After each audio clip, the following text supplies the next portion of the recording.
Well, we come to these last handful of verses. We remember that the author of Hebrews, whoever that might be, I think it's Paul the Apostle, is trying to encourage these Jewish Christians who knew they would go through persecution, but now it's gotten old, being persecuted for so long.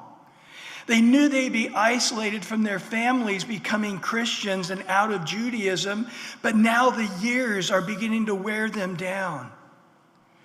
And their thought is, the persecution so great, the isolation so hard, to wait for the promises of God to be fulfilled just seem like they're never going to happen.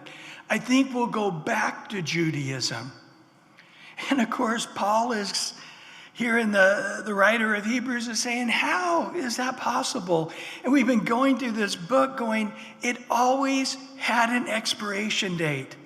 Whether it's the tabernacle falling apart, or whether it's the laws that never could make us righteous, only condemn us and bring us to the need of a Savior. It always pointed to the Messiah fulfilling it, because we could never keep it ourselves. And so the Old Testament was never the answer. It was always simply an arrow pointing to an answer that would be coming. And that answer has come, Jesus Christ. He lived the perfect life, fulfilling the law. And then he took those handwriting of requirements that was against us and nailed them to the cross with him. And he died, paying the penalty of the law and of our sin. And he rose again, and now he can give us as a free gift salvation. If you go back to Judaism, you're basically insulting the Spirit of grace and spitting on the cross of Christ, saying, Jesus, it wasn't necessary for you to die, because I'll just be a righteous man through Judaism. Think of what an insult that would be to the Father. What do you think a disgrace that would be to the Son, to say there is another way? Jesus bled with drops coming from his sweat. Father, if there's any other way, a rhetorical silence, saying there is no other way, you've got to go to the cross. And he did. So Paul is telling these guys, the answer isn't getting out of the firing range from the Romans because you're a Christian. The answer is the need of endurance in your faith. And so that's what he says in chapter 11. Let me show you. The righteousness of God comes by faith, he ends in Hebrews. And he says your need is endurance in your faith, that you continue in your faith until you receive the rewards. But now he says, go look through the history. You'll find that these men of God walked by faith, and it did not pay. Enoch walked with God 300 years in a wicked world.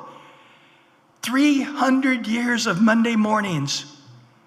I don't think I could do it. Noah lived 500 years before he started building the ark. And then another 120 years when he literally was the only guy going to church. There was nobody righteous. And not only were the people sinners, they were wicked like never before in human history. The thoughts of their hearts were evil continually, but year after decade, after hundreds of years, he walked with God. And he was righteous in the sight of God. And he goes on and says, Abraham and Sarah, they had to wait and wait and wait until it got so ridiculous. Sarah was 90 years old when she finally had that baby. And then he says to this current group of believers, you've not even suffered the bloodshed yourself yet. You've not really been persecuted to the degree a lot of Christians have and a lot of people throughout history have. So he went from Abel to Enoch to Noah to Abraham and Sarah to his sons, Isaac and Jacob, and then Joseph. And of course, it's always surprising to us what is added in Hebrews 11 and what's not. It just tells us that Joseph was this mighty man of faith because he said, take my bones with you when you leave Egypt. It's like, wasn't a lot of faith when he didn't give in to Potiphar's wife when she wanted him to have sex with her? Wasn't it faith when he didn't grow bitter and trusted in God when he spent years in prison as a rapist when he was an innocent man? I mean, I can tell you a lot of acts of faith of Joseph, but yet God says, the thing that touched my heart the most when he said, take my bones out of here. And so we're surprised at what the stories that are not in Hebrews 11, but then we're surprised what tickles God's fancy about their faith. Well, we went from Moses and then to Joshua last week, looking at the Battle of Jericho, and of course that Rahab, this prostitute. He became the great-great-grandmother of King David. This woman of a condemned people was able to become part of Israel and then part of the lineage of Jesus himself. But now if we were to go on, it would be Joshua, and then the next is Judges, and then Ruth and 1 Samuel, 2 Samuel. And then after the Kings, you've got the historic books. And then you've got the major prophets and the minor prophets. You've got a lot of history yet left. But the pastor here of Hebrews 11 is a much better pastor than I, because he wraps his sermon up without continuing. Something that I have not learned yet to do. But he goes on to say here in chapter 11, verse 32, and what more shall I say? Oh, he's got plenty to say. For the time will fail me to tell of Gideon, Barak, Samson, Jephthah, also David and Samuel and the prophets. And again, I could take a whole service and teach on just Gideon and Barak and Samson, but we're going to soon get there in the book of Judges. So we talked about Joshua last week, and now we skipped over to the book of Judges. And these guys again, Gideon, this guy that was anything but a man of faith. He was a selfish guy. He was in a cave and getting his grain together, and then he was going to hide in a cave until the Midianites went through and conquered Israel, and he had a place they wouldn't know about. But the angel appeared to him and says, oh, mighty man of God. He's like, what? Who? Quit bothering me. Go away, angel. I've got to get my work done here. Now you're going to lead Israel and fight against these Midianites. They're like the sand of the sea. There's hundreds of thousands of them. There's no way we could win this battle. Here's what you're going to do. And he did. He gathered the people together. To his surprise, tens of thousands came. And God said, Gideon said, that's not nearly enough. What are you going to do? Oh, thank you for pointing that out. I need you to go down and do this and do that. I won't go into the story because we don't have time, but he got it narrowed down to 300 men. And he says, now you won't take the credit. That's the kind of person Gideon was.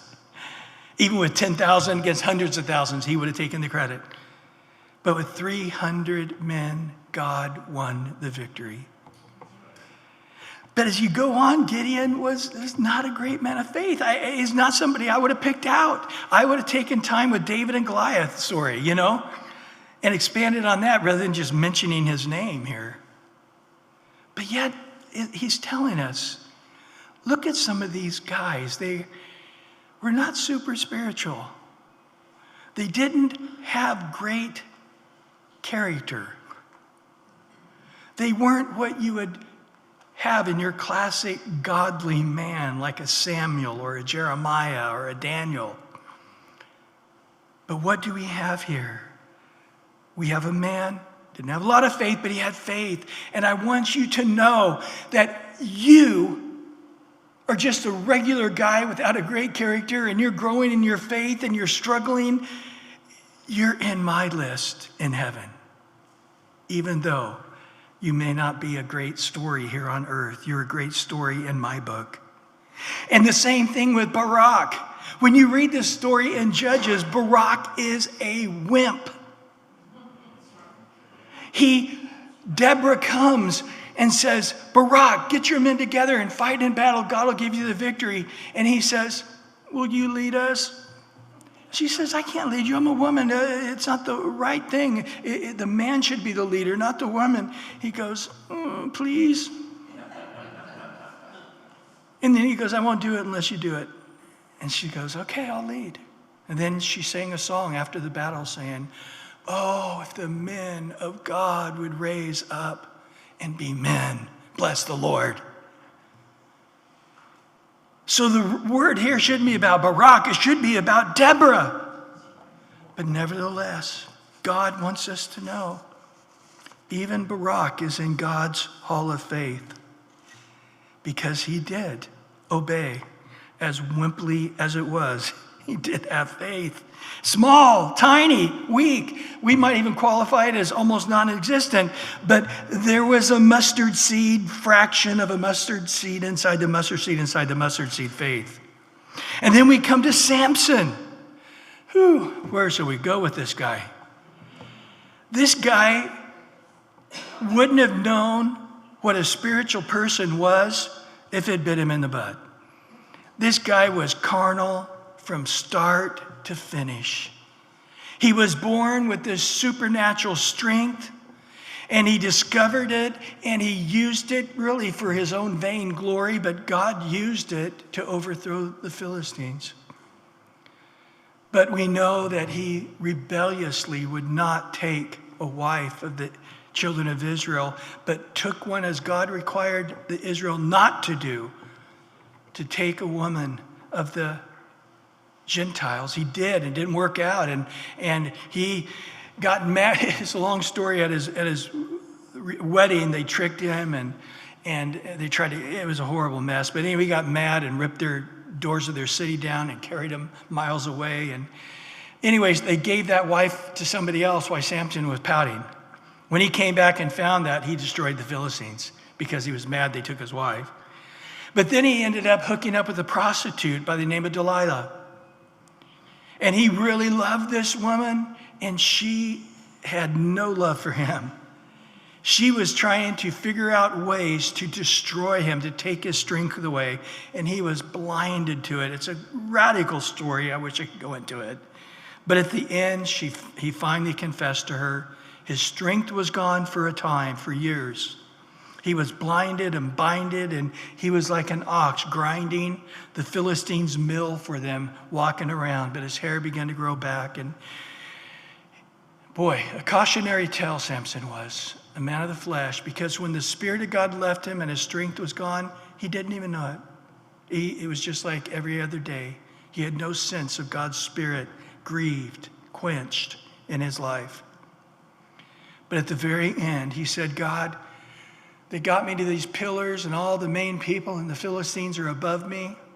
Give me one more time strength to pull this house down on me. Even though it'll kill me, it will kill and destroy the Philistines. And so in a suicidal moment of time, God gave him strength again, and he collapsed the house. And in his death, not a victorious death, he won again the victory over the Philistines. But what a sad story, but yet he's in God's hall of faith. Maybe you're making a mess of things. Maybe your flesh is getting the better of you for a season. God's not written you out of his hall of faith. Jephthah, another guy, surprising. But his brothers, his half-brothers, really despised him and treated him bad because his dad went to a prostitute, had a baby, brought him there, tried to raise him up with the other boys. The other boys treated him horribly. But this guy was a warrior. He was a man's man. He fled away to another place. But when Israel was in trouble, they all rallied to him naturally, just a natural leader. But he also, even though God used him to defeat the enemy, he was a foolish man. And in his pride, he said, whatever comes to the city of my gates, I'll sacrifice to God. And it was his daughter, thinking a goat or cow would come through the gate. It was his daughter, and he foolishly kept that vow. And then we come to David. David is a guy that comforts me greatly because he sinned so much. A fellow sufferer, a fellow sinner, a fellow struggler. But David had high heights, but he had low lows. And of course, I'm surprised that he's really not taken up half of the book of Hebrews here, because this was a man of faith. It's interesting that all the New Testament tells us about David is he was a man after God's own heart who did all his will. He did a lot of other things too, from committing adultery and killing the husband of the wife, to counting the armies of Israel and 70,000 men died because of that foolishness. And the list goes on. But yet David was a remarkable man of faith. As a little boy, he had a heart of faith, a gift of faith. And he fought the lion and the bear, and then of course he fought Goliath. But the big mess up of life is when he sinned with Bathsheba. And that set the course of the destruction of his family. His kids would be destroyed. His family would be destroyed. There would be almost nothing left the time he died. His sons became fleshly and killed one another, and it was a horrible, horrible scene. Then Samuel, boy, here was a wonderful man of God. We have 2 books named after him, 1st and 2nd Samuel, but he was a prophet to the kings, anointed 2 different kings, Saul and King David. He stood toe-to-toe with kings that could kill him easily, and he did not back down, rebuking them. But from a very small boy, a toddler almost, God began to speak to him. Samuel, Samuel.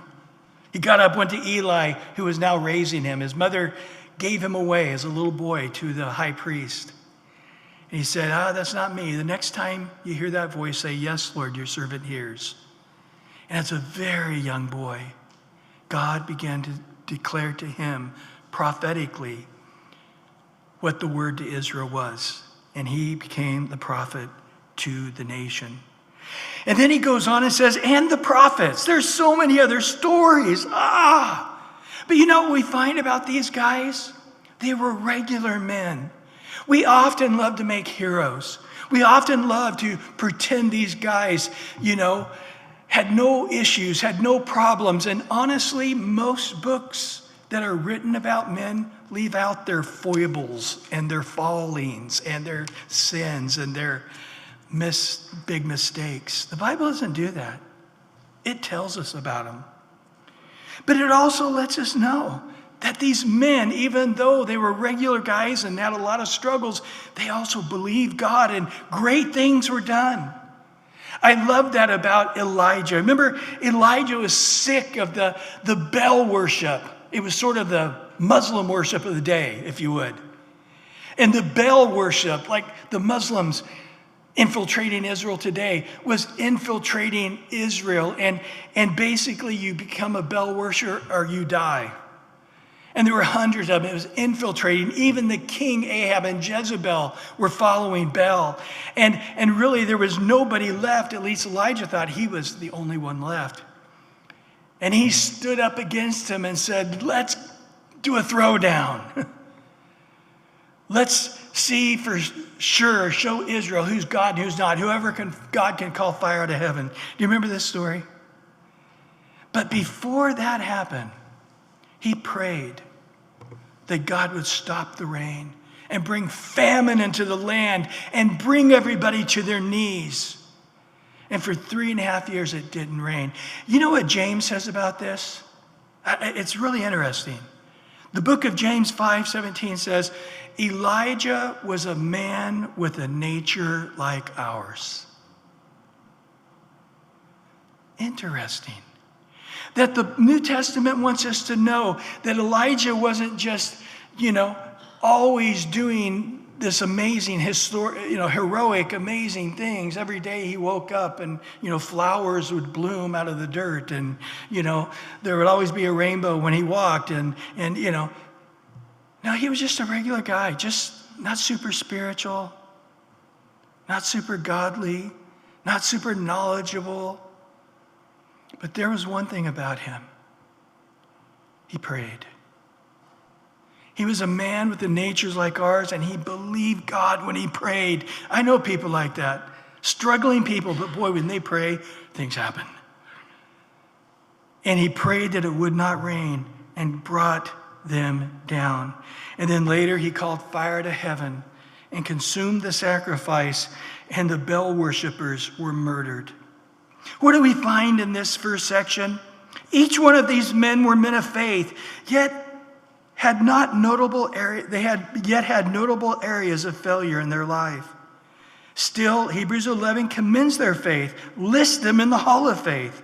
This shows the weak faith is better than unbelief.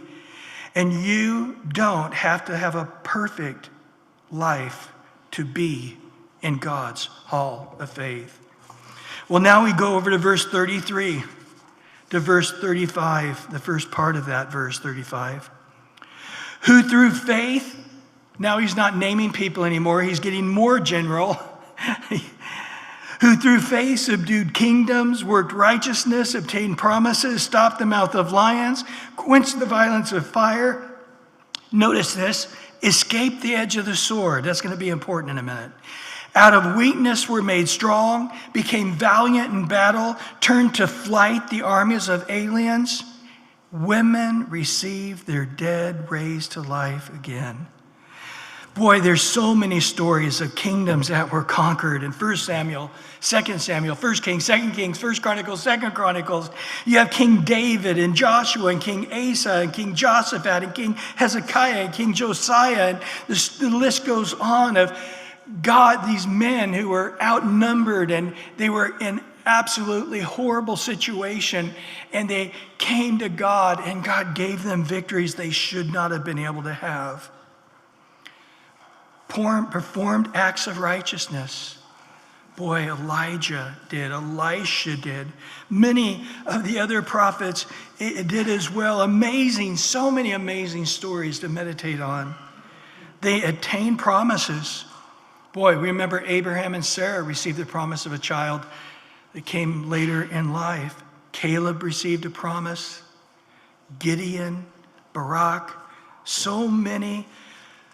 God spoke to them what he would do, and then he did it, even though what he said he would do was outrageous. I think of this little boy, David, you're going to be a king someday. He's like, okay, can I go take care of the sheep some more?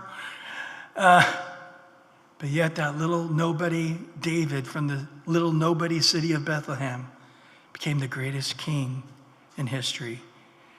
They stopped the mouth of lions. There's a few stories on that. The one we know the best, I think, is Daniel, right? Where they hated Daniel and the satraps tricked the king into making a law that nobody could pray to anybody but him. And Daniel did what he always did. 3 times a day, he opened the windows of his tower and he prayed to God. And they arrested him and they threw him into the lion's den, but God shut the mouth of the lions. And they came the next morning and they looked in there, and the king, hoping that God delivered Daniel, there was Daniel using the lion as a pillow. Not only did they not kill him, it wasn't he was in the corner crouched and all, get me out of here. He was sleeping on him. He was like cuddling up with these lions all night. And then, of course, David, as a young boy, when he saw the lion and the bear and they had the sheep in the mouth, David said that he hit the lion and then he had to come right next to the lion, and he said he grabbed it by its whiskers as a young boy and he killed the lion. And now he says to King Saul, Goliath will be no different because the victory was not mine but God's. Then there's a guy you may not know about, Benaiah. He's only mentioned in one verse in the Bible, but he was one of David's mighty men. And it says this in 2 Samuel 23:20. Benaiah was the son of Joadiah. Oh, we lost our video guy there. I guess he had to go to the bathroom. Sorry. But anyway, just read this. In 2 Samuel 23:20, Benadiah was the son of Joadiah, the son of a valiant man from Jabzil, who had done many deeds, who had killed 2 lion-like heroes of Moab, and he also had gone down and killed a lion in the midst of a pit on a snowy day. This guy, Benaniah, we find out, had gone up against these 2 giant warriors of Egypt, these men that looked in their face like lions. And he took them both on, wrestled their staffs out of their hand, and killed them with their own staff. And then there was lion probably plaguing the village.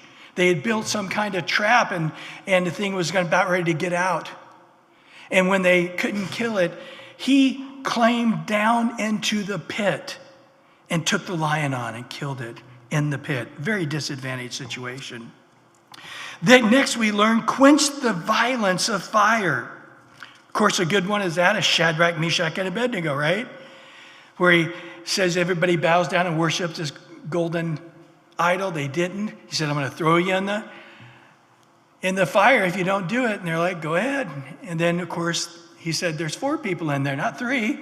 And one looks like the Son of God. And it was Jesus in there with them. And now it says here, this time they escaped the edge of the sword. Moses escaped the edge of Pharaoh's sword. David escaped the edge of Goliath's sword and also Saul's sword. Elijah escaped the sword of Jezebel. But here it is, out of weakness we're made strong. Frightened men like Barak, he was strengthened by Deborah and fought. Gideon, who just wanted to hide in his cave and not do anything, was strengthened and did go and fight against the enemy reluctantly, but he did. And many others. Sarah was a weak little old lady, but had a baby at 90. Later, Esther, Queen Esther, was a disadvantaged place, but she stood toe-to-toe with the king and had his enemy killed and saved all the Jewish race. Faith has amazing effects on people. It transforms them, enabling them to take a stand against all odds.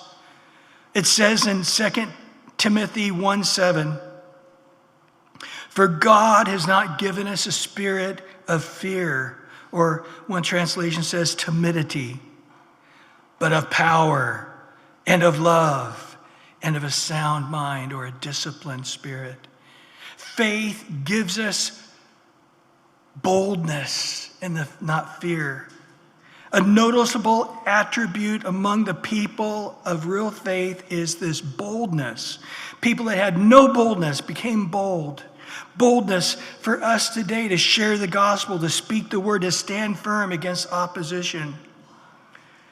They became valiant in battle. Many kings, many stories about people that came valiant in battle. Women received the dead raised again back to life. Man, there's so many stories about this, some in the New Testament, but the Old Testament stories, you have one with Elijah, and then one with his predecessor, or his follower, Elisha. But it's interesting how the Lord put Elijah and Elisha in a very precarious situation. First, Elijah, remember when he prayed that it wouldn't rain for 3.5 years? Well, guess who else didn't get to eat? It didn't have any food. Him. At first, God was bringing him ravens that would just drop food on him. But when that stopped, God said, get up, leave the country, go to Sidon. And he went down there and he said, go to this widow. And she has a small boy. So Elijah went to this widow, and he's a stranger, and he says, hey, can you give me a little water? Okay. And as he goes to get a little water, he goes, yeah, give me some bread while you're gone.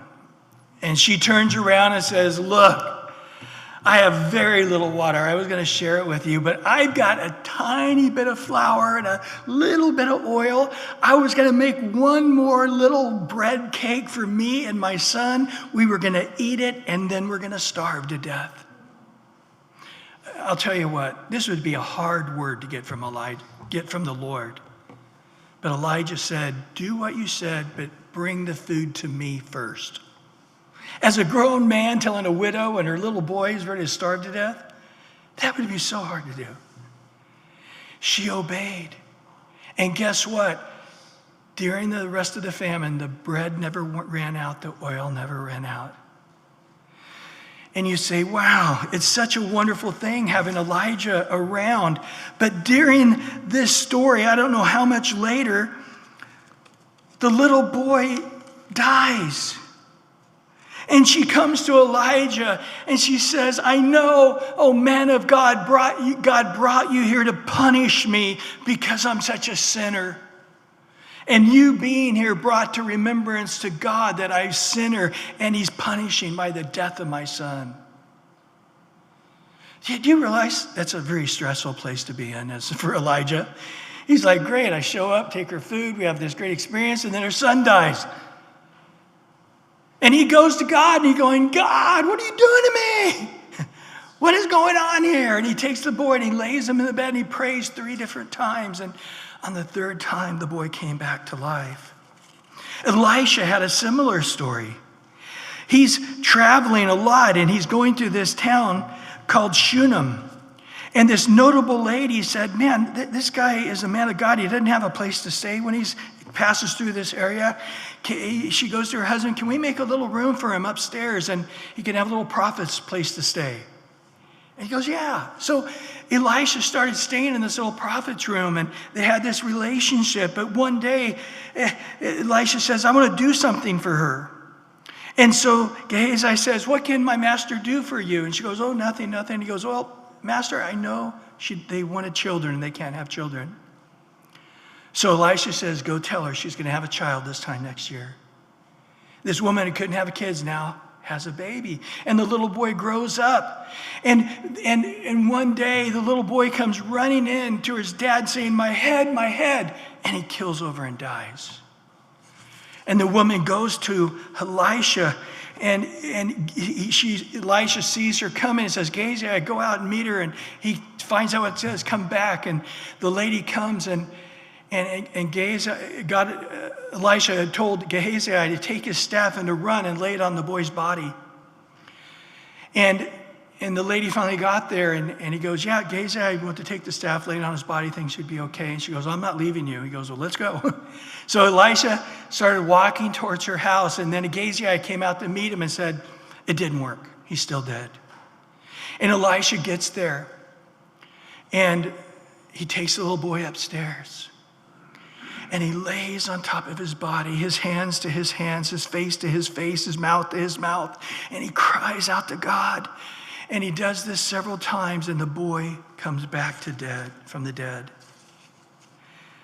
This is a good measure of our faith. In the middle of these incredibly stressful times that hit your life, the death of a child, some of us know what that's like. To whom will you turn? Many people turn to the bottle. Many people get bitter at God. Many people fight each other in divorce. For Elijah and Elisha, both times, they were like, I've been brought to these people's lives and I've become more of a curse than a blessing. Help me, God. Who do we run to? Do we run to the world, or do we run to God? Well, we come now to the second part of verse 35 to verse 38. Others were tortured, not accepting deliverance, that they might obtain a better resurrection. So we ended the first part of verse 35 by saying, and the women received their children, dead back to life again, comma. So we just read, they won victories. They conquered kingdoms. They were saved from the sword. They raised from the dead. And we're like, yes, I love faith. Yes, I love faith. Yes, faith is great, comma, but others have been tortured by faith, not accepting deliverance, that they might obtain a better resurrection. Still others had trials of mockings and scourgings, yes, chains and imprisonment. Paul is talking from prison, if he's the writer here. They were stoned, they were sawn in two, they were tempted, they were slain with the sword. Hold it. Verse 34 says, by faith they escaped the edge of the sword. And now in verse 37 says, by faith they were slain with the sword. They wandered about in sheepskins and goatskins. They were destitute, afflicted, and tormented, of whom the world was not worthy. They wandered in deserts and mountains and dens and caves of the earth. So now the list tells us of great men and women of faith who God had allowed to be tortured and mocked and scourged and chains, imprisonment. The Bible never tries to hide the fact that the life is full of suffering and pain, tears and turmoil, difficulties and obstacles and sickness and death. Boy, I tried to tell my kids over and over again, life is not fair. If you think it's fair, you're going to get bitter. Man, I know so many people that have struggled with having kids, and they had the death of many babies. I know people at a very young age in car accidents, and they've been quadriplegic now for 35, 40 years after that. I have many friends who have mentally disabled children they've had to take care of their whole life. And now they're elderly, and they have an elderly disabled child they're taking care of. What's that saying? The man complained who had no shoes until he saw the man who had no feet.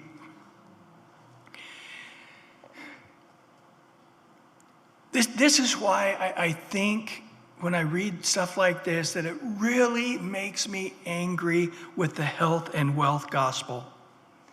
There are people that tell you, and they're a large Pentecostal group. Now, I'm not saying all Pentecostals believe this. They don't. I think we're Pentecostal. We definitely don't. But they basically say, if you have faith, you'll be wealthy. The reason you're not wealthy is you don't have enough faith. And if you have faith, you'll always be healed. So if you're sick, it's because you don't have faith. And they put this trip on people as if it's true. And of course, life shows that it's not true. And let me tell you, everybody Jesus healed got sick again. Everybody Jesus raised from the dead died again. That kind of earthly physical healing or touch, it really doesn't mean much because it's so temporary. I mean, I'm glad for the miracles on this earth, but they really don't help us very long, do they?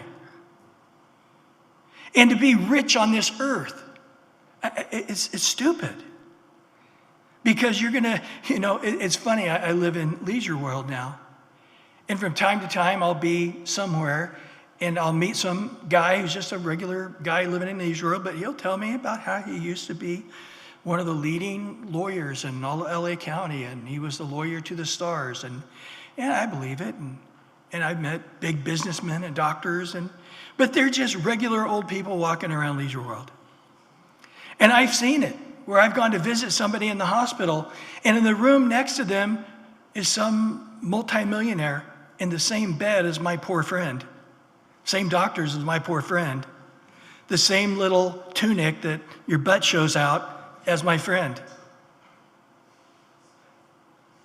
You're going, man, this guy was a multimillionaire, but they both end up being sick and die in the same beds next to each other.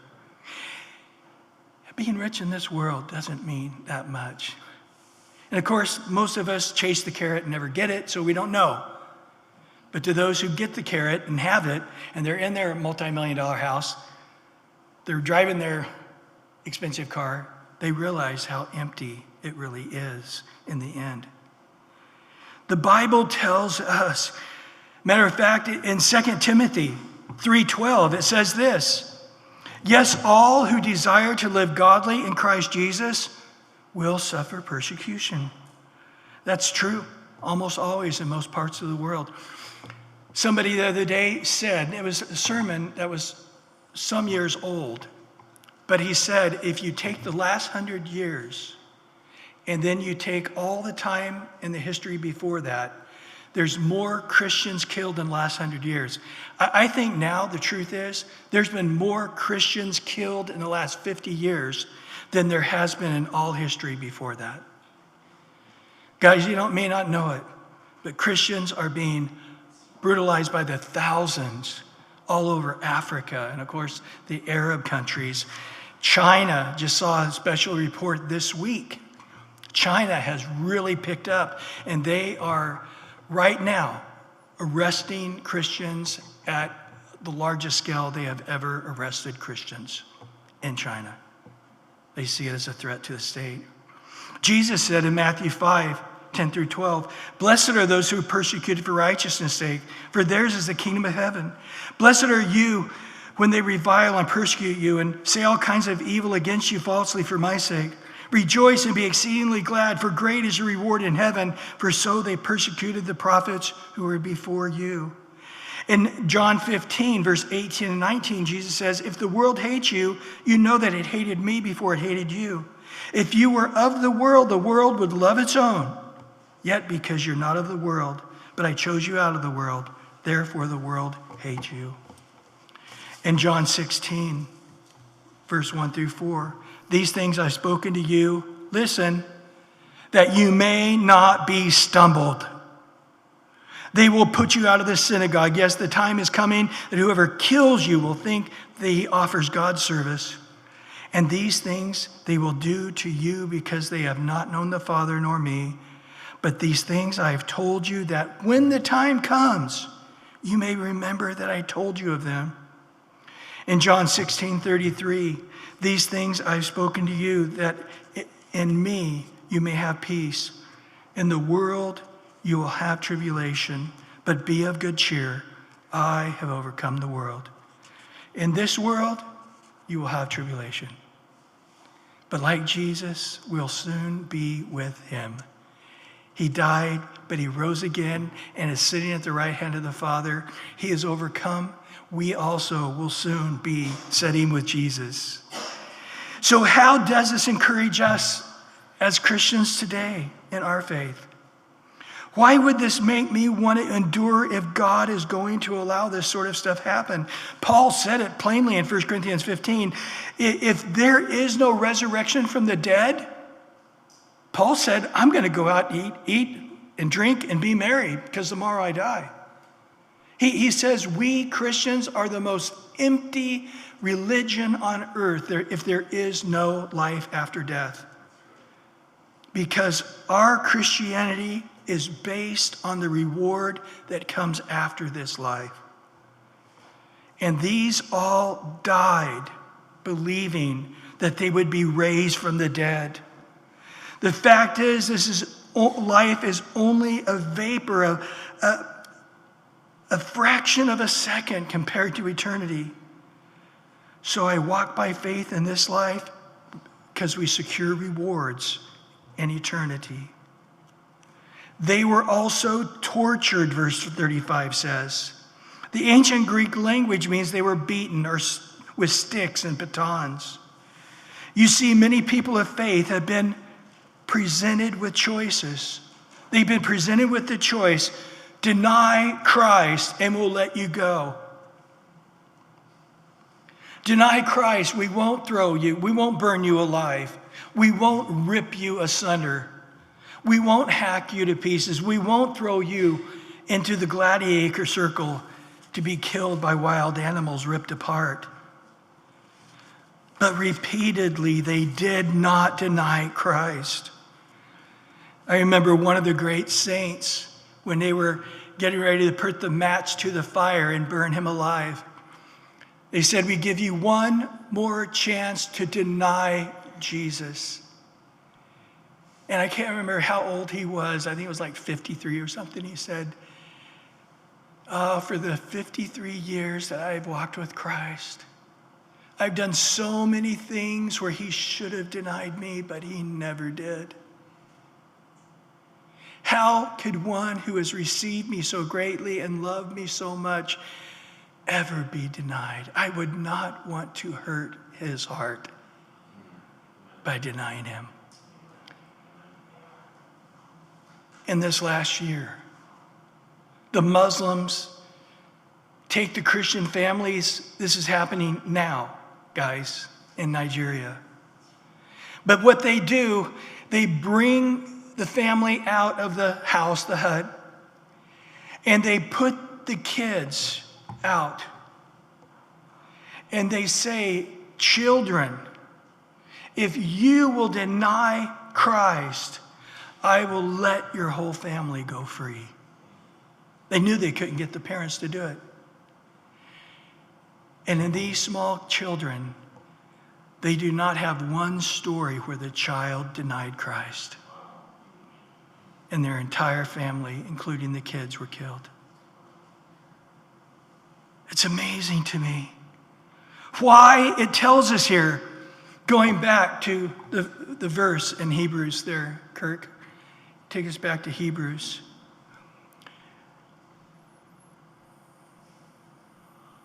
There we go. Because it says there is a better resurrection. In John 5:29, Jesus says, I am the resurrection and the life. Those who believe in me. Those who don't believe in me, there's the resurrection of condemnation. We're all going to live forever, but one's going to live in everlasting life. The other's going to live in everlasting condemnation. They were looking for everlasting life. They knew their body life was going to be short, even if they lived to be 150. Life is but a vapor. And so he goes on and he says there's trials of mockings. So many people mocked. I think of how the Philistines mocked Samson when he was binded and blinded and held to the pillars. And of course, the one who's greatest, more mocked than anybody, is Jesus. They mocked our precious Lord as he was walking to the cross and as he hung upon the cross. You healed others, heal yourself. If you're a king, why don't your people save you? If you're really God, take yourself off the cross. They stripped him naked to bring shame to him. Chains and imprisonment. Joseph was put in prison for a rape he did not do. King Ahab imprisoned the prophet Micah. And of course, our apostle Paul was imprisoned. Zechariah, it says they were stoned to death. Zechariah was stoned between the altar and the temple. Naboth was stoned to death by Jezebel's henchmen to steal his vineyard from him. And of course, the apostle Paul was stoned to death. But then God raised him from the dead. And then they were sawn in two. I'm talking about the saw, not a magic trick. History tells us the prophet Isaiah, after all his wonderful prophecies, his ministry is ended by them sawing him in two to torture him as they put him to death. They were tempted. The word here, tempted, some see it as put in fire, burning on fire, but the actual word tempted here is just to be tempted. You know, David was tempted with Bathsheba and lost. Peter was tempted to deny Christ and did 3 times. But I'll tell you this, our Lord Jesus was tempted after 40 days of fasting by the devil himself. And he said, get behind me, Satan. And then it says now, they were slain with the sword. Earlier in verse 34, it says they were delivered from the sword. Now they were slain from the sword. By faith, they were saved from the sword. I like that. By faith, they were killed with the sword. I don't like that. But they had equal amounts of faith. It can look either way. In this world, by faith, I was healed supernaturally. By faith, I suffered until the day I died. I think of the story of Lazarus and the rich man. And Lazarus was a righteous man who ate the crumbs from the rich man's table. And he was a man with serious illness until he died. You know what's interesting about Elisha? Elisha, this great man of God, he died of an illness. I have heard health and wealth gospel preachers saying, yeah, he got old in his faith and quit walking by faith and he died, and that's why he died, because he didn't have faith. But you know the end of the story of Elisha doesn't end with him dying of an illness. Years later, chapters later, years have gone by, and just some Gentile guy is fleeing some unknown battle, and he is fleeing through Israel, and he comes to a graveyard. He's been carrying his friend who was wounded, who died on him. And he looks, and they're chasing him, and he doesn't have time to bury him, so he opens an unknown tomb, takes the lid away, and throws his friend into this tomb so he can take off. But he didn't know it was Elisha's tomb. And when his dead friend hit the bones of Elisha, guess what happened? He raised from the dead. What is God saying? The power was there. Elisha didn't die of an illness because I wasn't able. There was enough power in his bones to raise a man from the dead. It's just sometimes it's my will for people to die of an illness rather than to be healed from it. By faith, they died from the sword. By faith, they were saved from the sword. By faith, they were delivered from their illness. By faith, they died from that illness. It's just, what kind of ticket does God have for us to catch the train to come home? In this world, it can look either way. But in the spiritual realm, all will be made right. I love Shadrach, Meshach, and Abednego's. When Nebuchadnezzar said, "Can your God save you from that fire?" They said, "Yes." Will he? We don't know. But either way, today we are saved from your hand. If we die in that fire, we don't have to look at your face anymore. If we come out of that fire, your face is going to look very different. Either way, we win. They wandered around in sheepskin and goatskin, Elijah, and then John the Baptist. I've heard people whining, "I've never been married, I don't have kids, I've never had money to travel the world, God doesn't love me very much." First world problems, okay? If you're whining, "Oh, the village has Ebola again," that's a trial. But I can't travel to Europe this year. That's a first world problem, "Pray for me, Pastor. My brand new Mercedes got a scratch. It's such a trial." John the Baptist was called by God as a young boy to go live in the desert. No parents, no income. He would find a dead camel and make clothes out of it. He found a strap that somebody threw away off their saddle, and he used that as a belt. He scrounged for bugs to eat, locusts, and maybe wild honey. He lived that way. He never married. He never had kids. He didn't even get to live in a town with running water. And then he came out and he said, "Guys, look, Jesus is coming. The Messiah, he's the Messiah. Everybody who's my disciple, quit following me. Go follow Jesus." And then a short time later, he was arrested by an absolute fool, the king. And his mistress didn't like the fact that John the Baptist preached against their sin. And she got him beheaded. And she put his head on a platter and paraded around. Yeah. What kind of reward is John the Baptist going to have? It says here that the world was not worthy of such men. Let me tell you something about John the Baptist. When he heard of John's death, here's what Jesus said in Matthew 11. He said, "Among all people born of women, there has never risen one greater than John the Baptist." Taking all human beings all the way back to Adam, there's never been a greater man than John the Baptist. But yet people treated him horribly. He had no comforts of this life. But now in heaven, it all pays out. He wandered around in caves and dens in the hole, and sheepskins and goatskins and camel skins, but yet At the end, even these people persecuted, having to run and hide for their lives in caves and dens, and all these, the world's not worthy of these precious people. And when we return with Christ riding on our horses, laying on Mount Olive, it's all gonna make sense at that time. Well, we end with verse 39 to 40. And all these, having obtained a good testimony through faith, did not receive the promise. God having provided something better for us, that they should not be made perfect apart from us.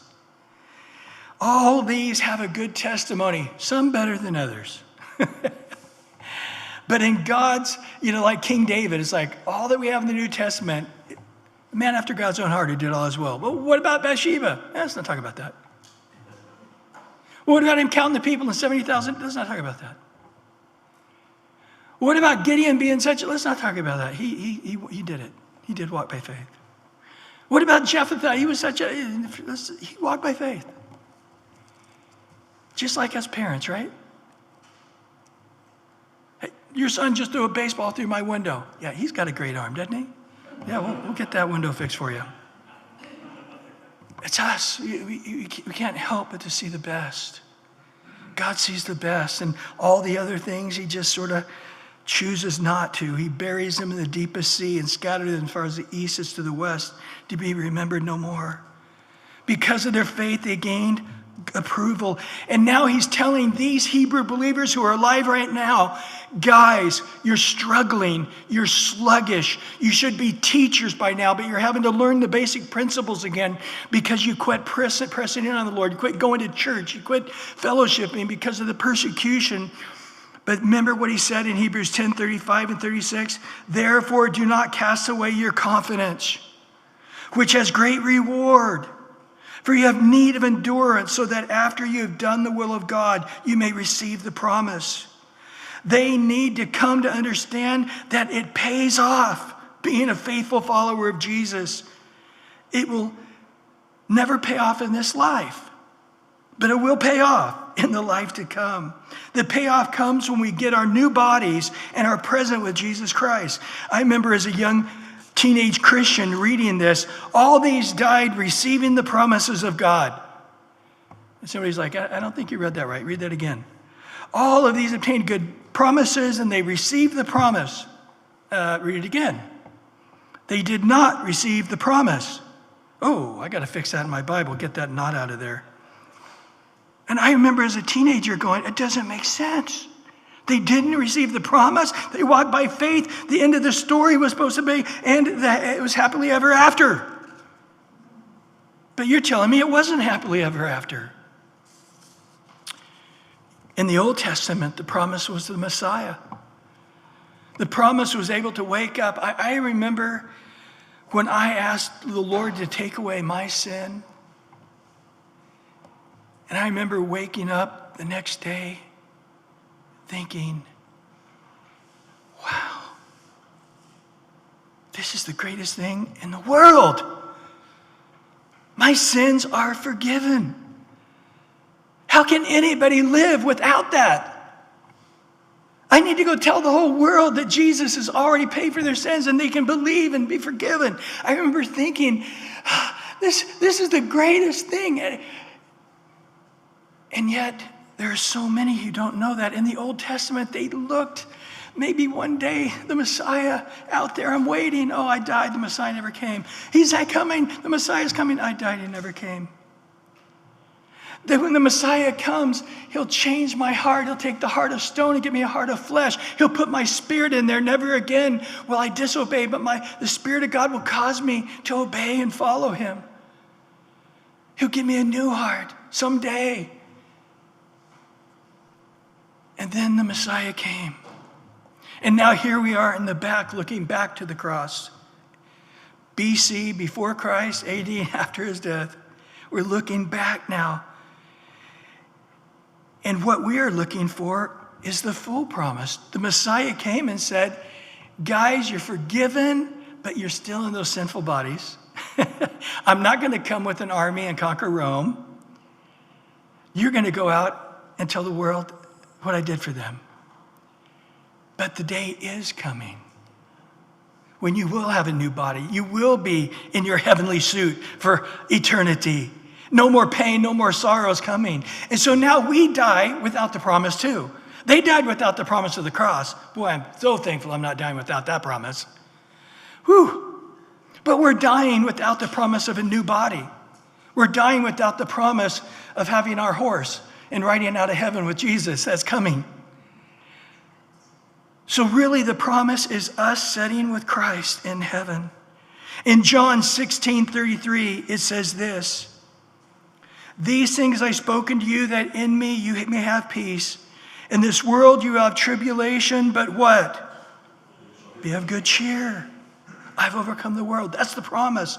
You're all going to overcome the world. In 1 John 3:1-3, "Behold what manner of love the Father has bestowed upon us, that we should be called children of God. Therefore the world does not know us, because it did not know him. Beloved, now we are children of God. It has not yet been revealed what we shall be, but we know that when he is revealed, we shall be like him, for we shall see him as he is. And everyone who has this hope in him," what? "Purifies himself as he is pure." Oh, what love the Father has for us. What kind of love? You're going to be just like Jesus. He's going to look at your righteousness, look at Jesus' righteousness. It's exactly, sounds heresy, sounds horrible.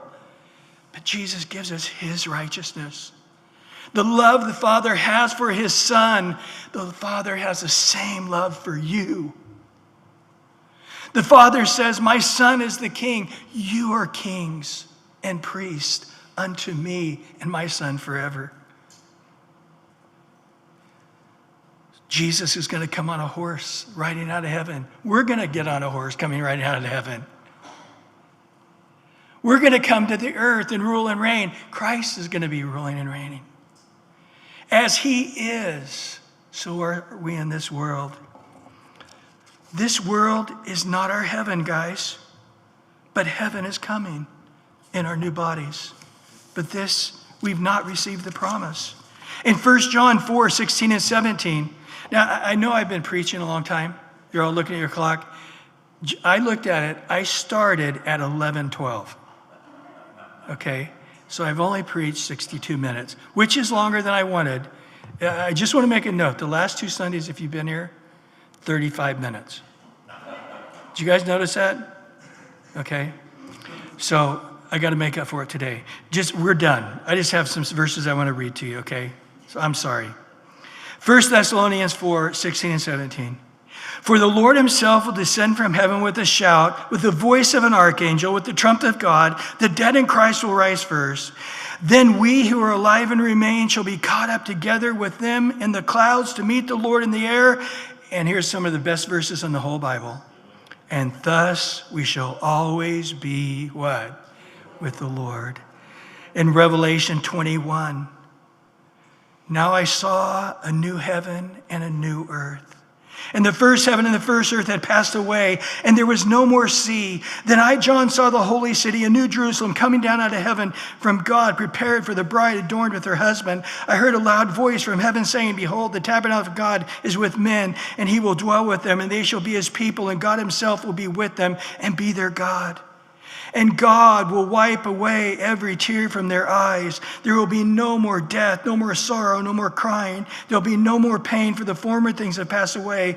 Then he who sat on the throne said, 'Behold, I make all things new.' And he said to me, 'Write, for these words are true and faithful.' And he said to me, 'It is done. I am the Alpha, the Omega, the beginning and the end. I give the fountain of waters of life freely to him who thirsts. He who overcomes shall inherit all things, and I will be his God, and he shall be my son.'" One final passage, Revelation 5:11-13. "Then I looked, and I heard the voice of many angels around the throne, the living creatures, the elders, and then here you are in the Bible. The number of them was 10,000 times 10,000 and thousands of thousands." That's us. And with a loud voice, we began to sing, "Worthy is the Lamb who was slain to receive power and riches and wisdom and strength and honor and glory and blessing. And every creature which is in heaven and on earth and under the earth and such as are in the sea and that are in them, I heard saying, blessing and honor and glory and power be to him who sits on the throne and to the Lamb forever and ever." Guys, in a moment, a twinkling of an eye, we're going to be caught up with all the believers that I've already.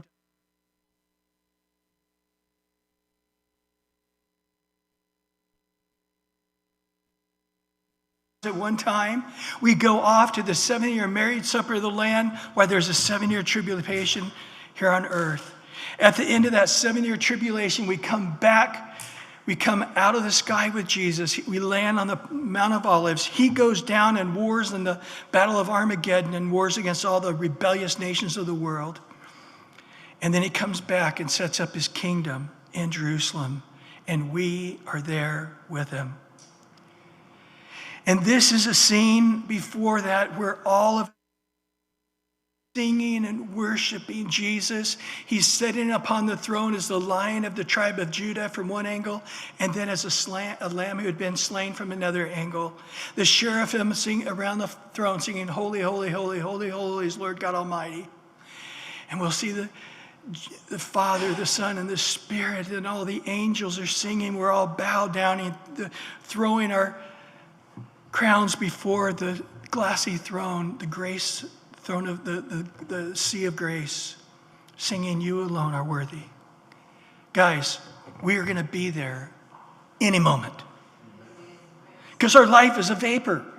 Even if you live another 100 years, it's going to be a moment, right? But I'm having to endure so much. I know. He who overcomes will receive the inheritance. We all get eternal life. But who receives the reward? Those who endure and walk by faith, even if it's a year, 10 years, 100 years, 600 years. Noah did it, man. Some of these people had endurance like we can't even picture or imagine. And here we are in America, the Disneyland of Christianity. We of all people need to shut our mouths.